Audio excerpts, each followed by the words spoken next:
വചനമേ നിത്യജീവന്റെ ആധാരമേ, രക്ഷയേകിടും സത്യമാർഗമേ, എന്റെ ആത്മാവിനാശ്വാസമേ. വചനം വചനം വചനം. രാജാക്കന്മാരുടെ 2-ാം പുസ്തകം 18-ാം അധ്യായം. ഇസ്രായേൽ രാജാവായ ഏലായുടെ പുത്രൻ ഹോസിയായുടെ 3-ാം വർഷം യൂദാ രാജാവായ ആഹാസിന്റെ മകൻ ഹെസക്കിയ രാജാവായി. ഭരണം ആരംഭിക്കുമ്പോൾ അവന് 25 വയസ്സായിരുന്നു. അവൻ ജെറുസലേമിൽ 29 വർഷം ഭരിച്ചു. അവന്റെ അമ്മയുടെ പേര് അബി എന്നായിരുന്നു. സക്രിയായുടെ മകളായിരുന്നു അവൾ. തന്റെ പിതാവായ ദാവീദ് ചെയ്തതുപോലെയെല്ലാം അവൻ കർത്താവിന്റെ ദൃഷ്ടിയിൽ ശരിയായത് പ്രവർത്തിച്ചു. അവൻ പൂജാഗിരികൾ നീക്കം ചെയ്യുകയും സ്തംഭങ്ങൾ തകർക്കുകയും അശേര പ്രതിഷ്ഠകൾ വെട്ടിവീഴ്ത്തുകയും മോശ ഉണ്ടാക്കിയിരുന്ന നെഹുഷ്താൻ എന്ന സർപ്പത്തെ തകർക്കുകയും ചെയ്തു. കാരണം ആ ദിനങ്ങൾ വരെ ഇസ്രായേലിയർ അതിന് ധൂമയാഗം അർപ്പിച്ചിരുന്നു. അതിനെ നെഹുഷ്താൻ എന്നാണ് അവൻ വിളിച്ചിരുന്നത്. ഇസ്രായേലിന്റെ ദൈവമായ കർത്താവിൽ അവൻ വിശ്വാസം അർപ്പിച്ചു.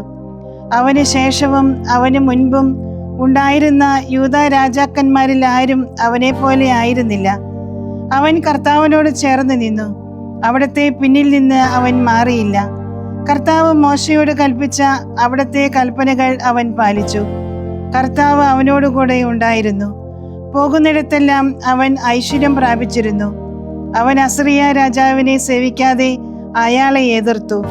അവനാണ് ഫിലിസ്തരെ ഗാസയും അതിന്റെ അതിർത്തികൾ വരെയും, അതായത് കാവൽ ഗോപുരം മുതൽ കൊട്ടാര നഗരം വരെ നിഗ്രഹിച്ചത്.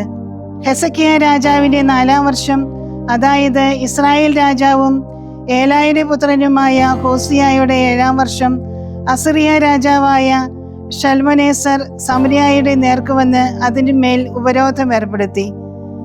3-ാം വർഷാവസാനം ഹെസക്കിയായുടെ 6-ാം വർഷം, അതായത് ഇസ്രായേൽ രാജാവായ ഹോസിയായുടെ 9-ാം വർഷം സമരിയ പിടിച്ചെടുക്കപ്പെട്ടു. അസറിയ രാജാവ് ഇസ്രായേലിനെ അസ്രിയയിലേക്ക് നാടുകടത്തിക്കൊണ്ടുപോയി. ഹാല, ഗോസാനിലെ ഹാബോർ നദീതീരം, മെദിയൻ നഗരങ്ങൾ എന്നിവിടങ്ങളിൽ അവൻ അവരെ എത്തിച്ചു. കാരണം അവർ തങ്ങളുടെ ദൈവമായ കർത്താവിന്റെ സ്വരം ശ്രവിക്കാതെ അവിടത്തെ ഉടമ്പടി കർത്താവിന്റെ ദാസനായ മോശ കൽപ്പിച്ചതെല്ലാം ലംഘിച്ചു. അവർ അത് അനുസരിച്ചില്ല, അനുഷ്ഠിച്ചുമില്ല. ഹെസക്കിയ രാജാവിന്റെ 14-ാം വർഷം, അസറിയ രാജാവായ സെന്നക്കരീബ് യൂദായുടെ സുരക്ഷിത നഗരങ്ങളിലെല്ലാം കയറി വന്ന് അവ കീഴടക്കി. അപ്പോൾ യൂദാ രാജാവായ ഹെസക്കിയ അസറിയ രാജാവിന് ലാഖീഷിലേക്ക് ഇപ്രകാരം സന്ദേശം അയച്ചു: ഞാൻ തെറ്റു ചെയ്തു. നീ എൻ്റെ പക്കൽ നിന്ന് തിരിച്ചു പോവുക. നീ എൻ്റെ മേൽ ചുമത്തുന്ന എന്തും ഞാൻ വഹിക്കും.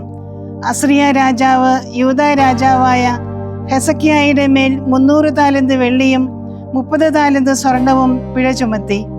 കർത്താവിന്റെ ആലയത്തിലും കൊട്ടാരത്തിലെ ഭണ്ഡാരങ്ങളിലും കണ്ടെത്തിയ വെള്ളി മുഴുവൻ ഹെസക്കിയ അവന് നൽകി.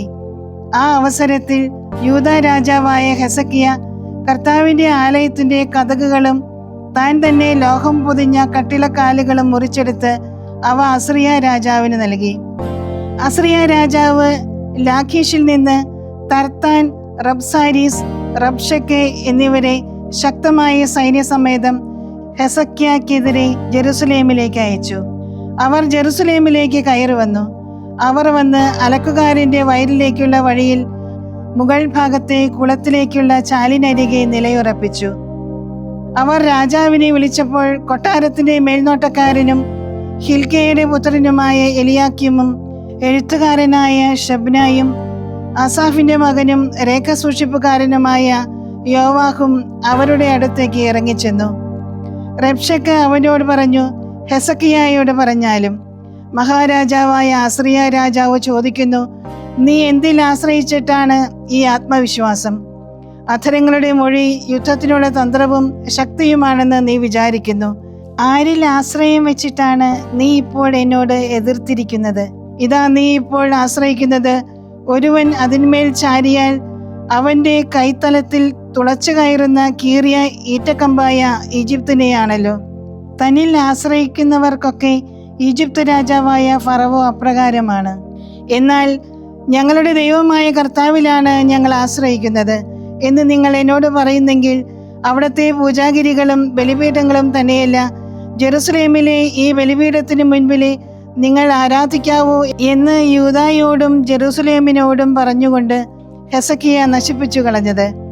ഇപ്പോൾ നീ എൻ്റെ യജമാനനായ അസ്രിയ രാജാവുമായി പന്തയം വയ്ക്കുക. സവാരി ചെയ്യാൻ ആളുകളെ തരാൻ നിനക്ക് കഴിയുമെങ്കിൽ 2000 കുതിരകളെ ഞാൻ നിനക്ക് നൽകാം.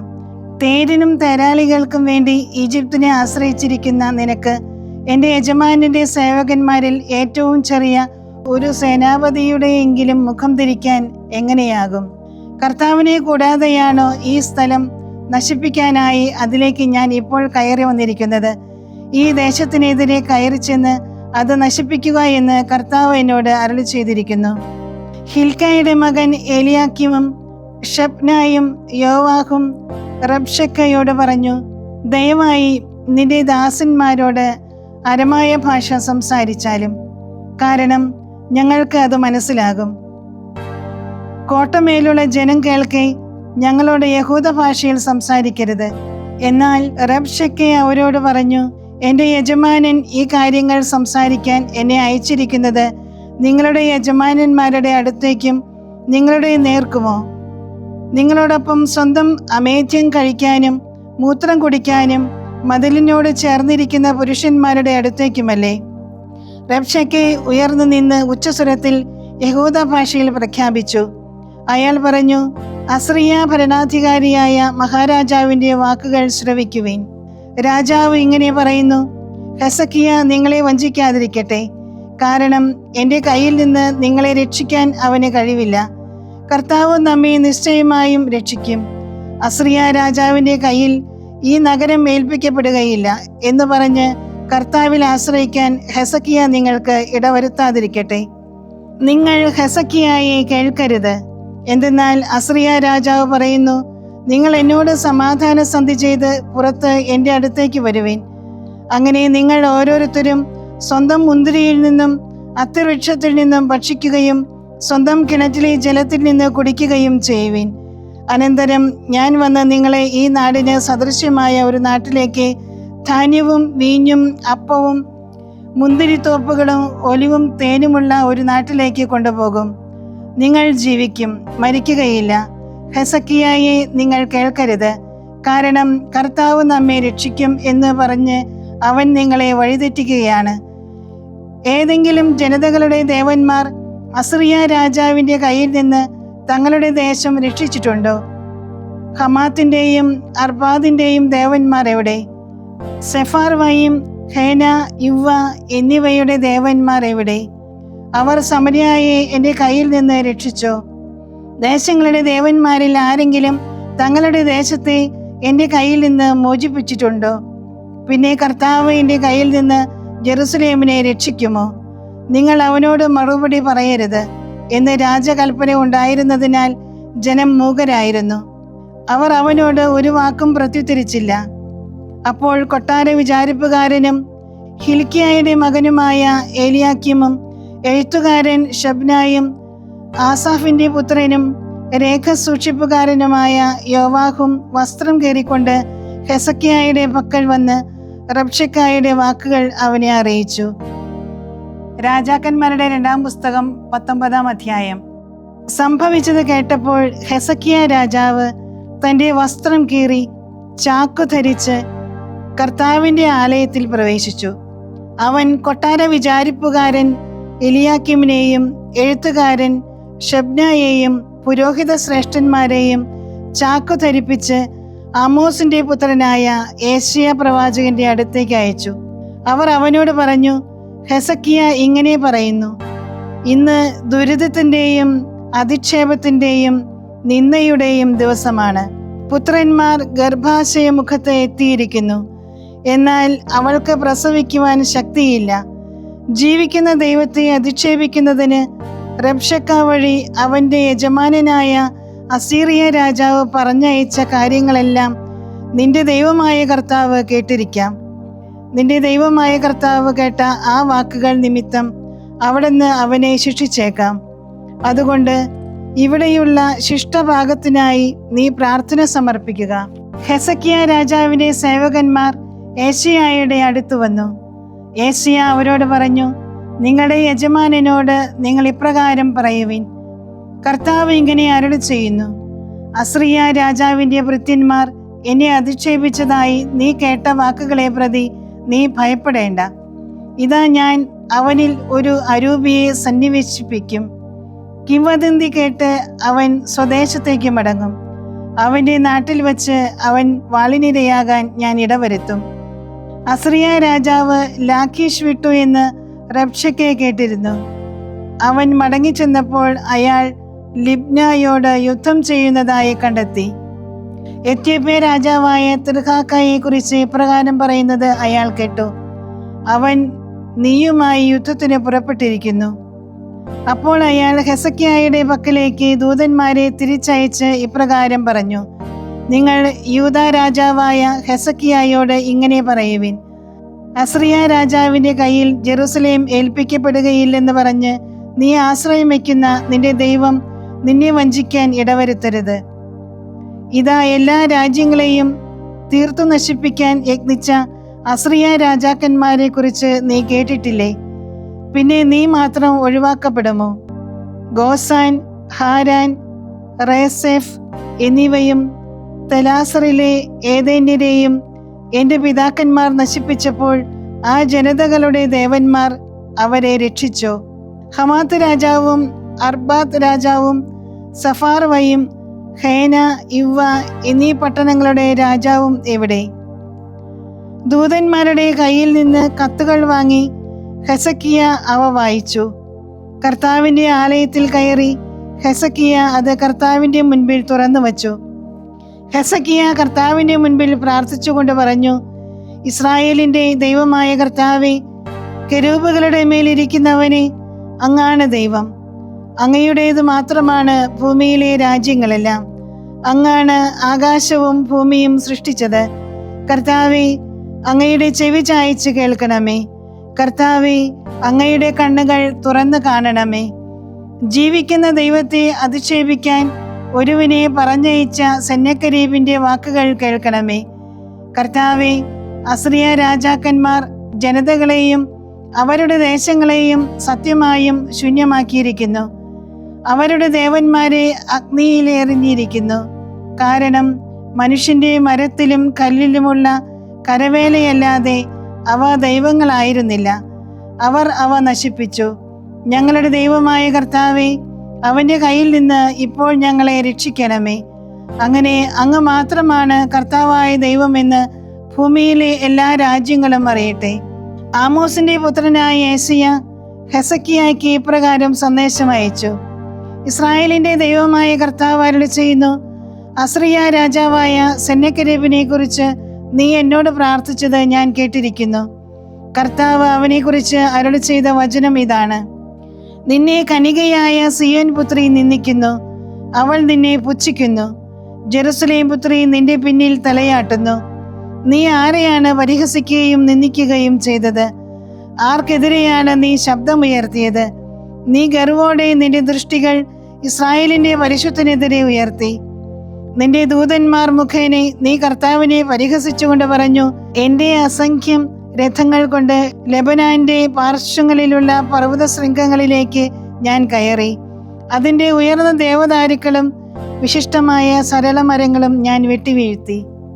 അതിൻ്റെ നിബിഡമായ വരാന്തര സീമകളിലുള്ള സങ്കേതത്തിലും ഞാൻ പ്രവേശിച്ചു. ഞാൻ കിണർ കുഴിച്ച് പരിചയമില്ലാത്ത ജലം കുടിച്ചു. ഈജിപ്തിലെ ചാലുകളെല്ലാം ഉള്ളംകാലുകൊണ്ട് ഞാൻ ഉണക്കിക്കളഞ്ഞു. പണ്ടേ ഞാൻ ഇത് ചെയ്തു എന്ന് നീ കേട്ടിട്ടില്ലേ? നാളുകൾക്ക് മുൻപേ ഞാൻ അത് വിഭാവനം ചെയ്തു. കീഴടക്കാനാവാത്ത നഗരങ്ങളെ നീ നാശകുമ്പാരമാക്കുന്നതിന് ഇപ്പോൾ ഞാൻ ഇടവരുത്തിയിരിക്കുന്നു. അവയിലെ നിവാസികൾ കൈ കുറുകിയവരായി, ചിതറിക്കപ്പെട്ട് അവർ അപമാനിതരായി. വളരും മുൻപേ കരിഞ്ഞുപോയ വയലിലെ ചെടികളും പുൽപ്പുറത്തെ പച്ചപ്പുൽ നാമ്പും ആയി അവർ. നിന്റെ ഇരിപ്പും നിന്റെ വരവും പോക്കും ഞാൻ അറിയുന്നു. നിനക്ക് എൻ്റെ നേർക്കുള്ള കോപാവേശവും. നീ എൻ്റെ നേരെ ക്രുദ്ധനായി. നിന്റെ ധിക്കാരം എൻ്റെ കാതുകളിൽ വന്നെത്തി. ആകയാൽ നിന്റെ മൂക്കിൽ കൊളുത്തും നിന്റെ അധരങ്ങളിൽ എൻ്റെ കടിഞ്ഞാണുമിട്ട് വന്ന വഴി തന്നെ നിന്നെ ഞാൻ തിരിച്ചയക്കും. ഇതാണ് നിനക്കുള്ള അടയാളം. വീണ് മുളയ്ക്കുന്നതായിരിക്കും ഈ വർഷം ഭക്ഷിക്കുന്നത്, 2-ാം വർഷം തനിയെ പൊട്ടിമുളയ്ക്കുന്നതും. എന്നാൽ 3-ാം വർഷം നിങ്ങൾ വിതയ്ക്കുകയും കൊയ്യുകയും മുന്തിരിത്തോട്ടങ്ങൾ നട്ടുപിടിപ്പിക്കുകയും അവയുടെ ഫലം ഭക്ഷിക്കുകയും ചെയ്യുവിൻ. യൂദാ ഭവനത്തിൽ രക്ഷപ്പെട്ട് അവശേഷിച്ച ഭാഗം വർദ്ധിച്ച് താഴേക്ക് വേരോടി മുകളിലേക്ക് ഫലം പുറപ്പെടുവിക്കും. എന്തെന്നാൽ ജെറുസലേമിൽ നിന്ന് ഒരു ശിഷ്ടഭാഗവും സിയോൻ മലയിൽ നിന്ന് രക്ഷിത ഗണവും പുറപ്പെടും. കർത്താവിന്റെ തീക്ഷ്ണത ഇത് നിർവഹിക്കും. അതുകൊണ്ട് അസ്രിയ രാജാവിനെ കുറിച്ച് കർത്താവ് ഇങ്ങനെ അരുളി ചെയ്യുന്നു: അവൻ ഈ നഗരത്തിൽ പ്രവേശിക്കുകയോ ഇവിടെ അസ്ത്രമെയ്യുകയോ പരിചയമായി ഇവിടെ ഏറ്റുമുട്ടുകയോ ഇതിനെതിരെ ഉപരോധ ദുർഗം നിർമ്മിക്കുകയോ ചെയ്യുകയില്ല. അവൻ വരുന്ന വഴിയെ തന്നെ മടങ്ങും, ഈ നഗരത്തിൽ പ്രവേശിക്കുകയില്ല. കർത്താവിന്റെ അരുളപ്പാട്. എന്നെ പ്രതിയും എൻ്റെ ദാസനായ ദാവീദിനെ പ്രതിയും ഈ നഗരത്തെ രക്ഷിക്കാനായി ഞാൻ അതിനെ ചൂഴ്ന്നു നിൽക്കും. അന്ന് രാത്രി തന്നെ കർത്താവിന്റെ ദൂതൻ പുറപ്പെട്ട് അസ്രിയ പാളയത്തിലെ 1,85,000 പേരെ സംഹരിച്ചു. അവർ രാവിലെ ഉണർന്നപ്പോൾ ഇതാ അവരെല്ലാവരും മൃതശരീരങ്ങൾ. പിന്നെ അസ്രിയ രാജാവായ സെന്നക്കെരീബ് പിൻവാങ്ങി. അവൻ തിരിച്ചുപോയി നിനവേയിൽ താമസിച്ചു. അവൻ തൻ്റെ ദേവനായ നിസ്രോക്കിന്റെ ആലയത്തിൽ ആരാധന നടത്തുമ്പോൾ അവന്റെ പുത്രന്മാരായ അദ്രമലേക്കും ഷരേസറും കൂടി അവനെ വാൾ കൊണ്ട് വധിച്ചു. അവർ അറാറത്ത് ദേശത്തേക്ക് രക്ഷപ്പെട്ടു. അവന്റെ പുത്രൻ എസാർഹദോൻ അവന്റെ സ്ഥാനത്ത് ഭരണമേറ്റു. ഏശയ്യാ പ്രവാചകന്റെ പുസ്തകം 27-ാം അധ്യായം. തൻ്റെ വലുതും അതിശക്തവുമായ കഠിന ഖഡ്ഗം കൊണ്ട് പറക്കും സർപ്പമായ ലവിയാഥാനുമേൽ, വഞ്ചക സർപ്പമായ ലവിയാഥാനുമേൽ അന്ന് കർത്താവ് ശിക്ഷ നടപ്പാക്കും. സമുദ്രത്തിലെ വ്യാളത്തെ അവിടുന്ന് കൊന്നുകളയും. മനോഹരമായ മുന്തിരിത്തോട്ടത്തെക്കുറിച്ച് അന്ന് നിങ്ങൾ പാടുവിൻ. കർത്താവായി ഞാനാണ് അതിൻ്റെ സൂക്ഷിപ്പുകാരൻ. ഞാൻ അതിനെ നിരന്തരം നനയ്ക്കും. ആരും നശിപ്പിക്കാതിരിക്കാൻ ഞാൻ അതിന് രാപകൽ കാവൽ നിൽക്കും. എനിക്ക് ക്രോധമില്ല. എനിക്കായി ആരെങ്കിലും മുള്ളുകളും മുൾച്ചെടികളും ഒരുക്കിയാൽ ഞാൻ അതിനെതിരെ പട നയിക്കും. ഞാൻ അവയെ ഒന്നിച്ചു ദഹിപ്പിക്കും.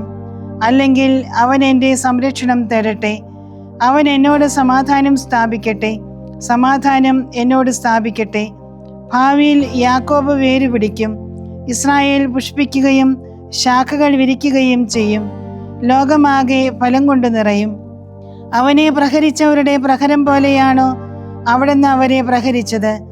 അവന്റെ ഘാതകരുടെ ഹത്യ പോലെയാണോ അവിടുന്ന് ഹിംസിച്ചത്? അവിടുന്ന് അവരെ പ്രവാസത്തിലയച്ച് പടിപടിയായി ശിക്ഷിച്ചു. കിഴക്കൻ കാറ്റിന്റെ നാളിൽ തൻ്റെ കൊടുങ്കാറ്റിൽ അവിടുന്ന് അവരെ നീക്കം ചെയ്തു. അതുകൊണ്ട് യാക്കോബിന്റെ പാപം ഇതിൽ പരിഹരിക്കപ്പെടും. അവന്റെ പാപമോചനത്തിന്റെ പൂർണ്ണഫലം ഇതാണ്: ചുണ്ണാമ്പ് കല്ല് പോലെ അവൻ ബലിപീഠത്തിന്റെ കല്ലുകൾ പൊടിച്ചു കളയുമ്പോൾ അക്ഷേരാകളും ധൂപപീഠങ്ങളും ഉയർന്നു വരികയില്ല. എന്തെന്നാൽ ബലിഷ്ഠ നഗരം ഏകാന്തവും വിജനവും വാസസ്ഥലം മരുഭൂമി പോലെ വിജനവുമായിരിക്കുന്നു. അവിടെ കാളക്കിടാവ് മേഞ്ഞു നടക്കും. അവിടെ അത് വിശ്രമിക്കും. അവിടുത്തെ ഓരോ പൊടിപ്പും അത് തിന്നുകളയും. അതിൻ്റെ ശാഖകൾ ഉണങ്ങുമ്പോൾ ഒടിഞ്ഞു പോകുന്നു. സ്ത്രീകൾ വന്ന് അത് കത്തിക്കുന്നു. എന്തെന്നാൽ വിവേകമില്ലാത്ത ഒരു ജനമാണിത്. അതിനാൽ അവരുടെ സ്രഷ്ടാവിന് അവരുടെ മേൽ കാരുണ്യമുണ്ടാവുകയില്ല. അവർക്ക് രൂപം നൽകിയവൻ അവരിൽ പ്രസാദിക്കുകയുമില്ല. അന്ന് നദി മുതൽ ഈജിപ്ത് തോട് വരെ കർത്താവ് കറ്റമെതിക്കും. ഇസ്രായേലിനെ നിങ്ങളെ ഓരോരുത്തരായി അവിടുന്ന് ശേഖരിക്കും. അന്ന് അവിടുന്ന് ഒരു വലിയ കാഹളം മുഴക്കും. അസ്രിയ ദേശത്ത് നഷ്ടപ്പെട്ടവരും ഈജിപ്ത് ദേശത്തേക്ക് തുരത്തപ്പെട്ടവരും വന്ന് ജെറുസലേമിലെ വിശുദ്ധഗിരിയിൽ കർത്താവിനെ ആരാധിക്കും. വിശുദ്ധ യോഹന്നാൻ എഴുതിയ സുവിശേഷം 15-ാം അധ്യായം 1 മുതൽ 17 വരെയുള്ള തിരുവചനങ്ങൾ. ഞാൻ സാക്ഷാൽ മുന്തിരിച്ചെടിയും എൻ്റെ പിതാവ് കൃഷിക്കാരനുമാണ്. എന്നിൽ ഫലം തരാത്ത എല്ലാ ശാഖകളെയും അവിടുന്ന് നീക്കിക്കളയുന്നു. എന്നാൽ ഫലം തരുന്നതിനെ കൂടുതൽ കായ്ക്കാനായി അവിടുന്ന് വെട്ടിയൊരുക്കുകയും ചെയ്യുന്നു. ഞാൻ നിങ്ങളോട് പറഞ്ഞ വചനം നിമിത്തം നിങ്ങൾ ശുദ്ധിയുള്ളവരായിരിക്കുന്നു. നിങ്ങൾ എന്നിൽ വസിക്കുവിൻ, ഞാൻ നിങ്ങളിലും വസിക്കും. മുന്തിരിച്ചെടിയിൽ നിൽക്കാതെ ശാഖയ്ക്ക് സ്വയമേ ഫലം പുറപ്പെടുവിക്കുവാൻ സാധിക്കാത്തതുപോലെ എന്നിൽ വസിക്കുന്നില്ലെങ്കിൽ നിങ്ങൾക്കും സാധിക്കുകയില്ല. ഞാൻ മുന്തിരിച്ചെടിയും നിങ്ങൾ ശാഖകളുമാണ്. ആര് എന്നിലും ഞാൻ അവനിലും വസിക്കുന്നുവോ അവൻ ഏറെ ഫലം പുറപ്പെടുവിക്കുന്നു. എന്തെന്നാൽ എന്നെ കൂടാതെ നിങ്ങൾക്ക് ഒന്നും ചെയ്യാൻ സാധിക്കുകയില്ല. എന്നിൽ വസിക്കാത്തവൻ മുറിച്ച ശാഖ പോലെ പുറത്തെറിയപ്പെടുകയും ഉണങ്ങിപ്പോവുകയും ചെയ്യുന്നു. അത്തരം കമ്പുകൾ ശേഖരിച്ച് തീയിലിട്ട് കത്തിച്ചു കളയുന്നു. നിങ്ങൾ എന്നിൽ വസിക്കുകയും എൻ്റെ വാക്കുകൾ നിങ്ങളിൽ നിലനിൽക്കുകയും ചെയ്യുന്നെങ്കിൽ ഇഷ്ടമുള്ളത് ചോദിച്ചു കൊള്ളുക, നിങ്ങൾക്ക് ലഭിക്കും. നിങ്ങൾ ധാരാളം ഫലം പുറപ്പെടുവിക്കുകയും അങ്ങനെ എൻ്റെ ശിഷ്യരായിരിക്കുകയും ചെയ്യുന്നത് വഴി പിതാവ് മഹത്വപ്പെടുന്നു. പിതാവ് എന്നെ സ്നേഹിച്ചതുപോലെ ഞാനും നിങ്ങളെ സ്നേഹിച്ചു. നിങ്ങൾ എൻ്റെ സ്നേഹത്തിൽ നിലനിൽക്കുവിൻ. എൻ്റെ പിതാവിൻ്റെ കൽപ്പനകൾ പാലിച്ച് ഞാൻ അവിടുത്തെ സ്നേഹത്തിൽ നിലനിൽക്കുന്ന പോലെ എൻ്റെ കൽപ്പനകൾ പാലിച്ചാൽ നിങ്ങളും എൻ്റെ സ്നേഹത്തിൽ നിലനിൽക്കും. ഇത് ഞാൻ നിങ്ങളോട് പറഞ്ഞത് എൻ്റെ സന്തോഷം നിങ്ങളിൽ കുടികൊള്ളാനും നിങ്ങളുടെ സന്തോഷം പൂർണ്ണമാകാനും വേണ്ടിയാണ്. ഇതാകുന്നു എൻ്റെ കൽപ്പന, ഞാൻ നിങ്ങളെ സ്നേഹിച്ച പോലെ നിങ്ങളും പരസ്പരം സ്നേഹിക്കണം. ഒരുവൻ തൻ്റെ സ്നേഹിതർക്കു വേണ്ടി ജീവൻ അർപ്പിക്കുന്നതിനേക്കാൾ വലിയ സ്നേഹമില്ല. ഞാൻ നിങ്ങളോട് കൽപ്പിക്കുന്നത് നിങ്ങൾ ചെയ്യുന്നെങ്കിൽ നിങ്ങൾ എൻ്റെ സ്നേഹിതരാണ്. ഇനി ഞാൻ നിങ്ങളെ ദാസന്മാർ എന്ന് വിളിക്കുകയില്ല, കാരണം യജമാനൻ ചെയ്യുന്നത് എന്തെന്ന് ദാസൻ അറിയുന്നില്ല. എന്നാൽ ഞാൻ നിങ്ങളെ സ്നേഹിതന്മാരെന്ന് വിളിച്ചു. എന്തെന്നാൽ എൻ്റെ പിതാവിൽ നിന്ന് കേട്ടവയെല്ലാം നിങ്ങളെ ഞാൻ അറിയിച്ചു. നിങ്ങൾ എന്നെ തിരഞ്ഞെടുക്കുകയല്ല, ഞാൻ നിങ്ങളെ തിരഞ്ഞെടുക്കുകയാണ് ചെയ്തത്. നിങ്ങൾ പോയി ഫലം പുറപ്പെടുവിക്കുന്നതിനും നിങ്ങളുടെ ഫലം നിലനിൽക്കുന്നതിനും വേണ്ടി ഞാൻ നിങ്ങളെ നിയോഗിച്ചിരിക്കുന്നു. തന്മൂലം നിങ്ങൾ എൻ്റെ നാമത്തിൽ പിതാവിനോട് ചോദിക്കുന്നത് എന്തും അവിടുന്ന് നിങ്ങൾക്ക് നൽകും. ഞാൻ നിങ്ങളോട് കൽപ്പിക്കുന്നു, പരസ്പരം സ്നേഹിക്കുവിൻ. ദൈവവചനമേ, നിത്യജീവന്റെ ആധാരമേ, രക്ഷയേകിടും സത്യമാർഗമേ, എൻ്റെ ആത്മാവിനാശ്വാസം.